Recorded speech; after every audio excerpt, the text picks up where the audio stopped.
The computers, mobile and smart devices we use in our daily life consist of hardware that produced by many different brands. We talked about hardware in the previous sections. In this section, we talk about the software that enables the hardware on the computer to operate.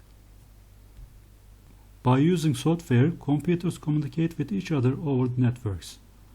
Sometimes software works like translators that enable the computer and human to mutually agree, and allow the hardware that makes up the computer to work together with other devices.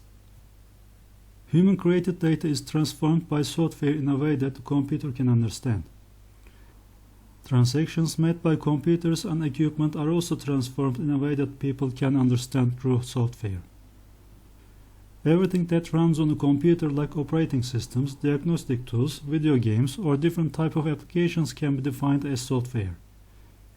If we want to explain a little more technical, software is used to describe all the functional aspects of computer that do not refer to its hardware. Applications, programs, scripts, and set of instructions are all terms often used to describe software. So, how do software and hardware come together to form the computer? Between 1822 and 1848, a Cambridge University mathematician, Charles Babbage, designed two machines, the differential engine and analytic engine. These machines never worked due to lack of technology. But specifically the analytic engine, designed in 1833, is considered the ancestor or one of the ancestors of today's computer. Charles Babbage and his assistant Ada Lovelace introduced sequential computation methods for solving some classes of problems with analytical engine. These methods is the beginning of programming. In memory of this, one of the modern programming languages is named Ada, due to Ada Lovelace. Electronic Discrete Variable Computer, EDVAC, was created in 1949 by von Neumann, a Princeton University mathematician.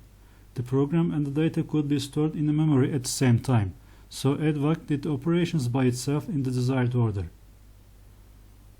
The unit holding information in memory is binary digit, bit, and this unit could take on of or 0 and 1 values to electronic signal. Bits come together to form bytes, and the memory is magnetic drums which contains bytes. Each byte had a specific address on that container. If you want to use these bytes later, you can easily find it by using its address. Executing the program, you can write and read these bytes while using the memory. These processes are carried out in the same way today.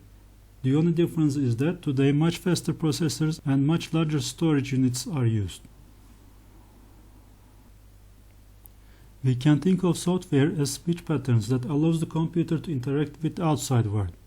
We can examine the software in three sections according to their usage patterns: system software, application software, and programming languages. System software serves as a base for application software. Operating system is a system software, as an interface between the user and the computer, provide the execution of all the operations and tasks. Managing hardware components by using device drivers are done by system software. System software helps the computer operate more efficiently. Application software is intended to perform certain tasks.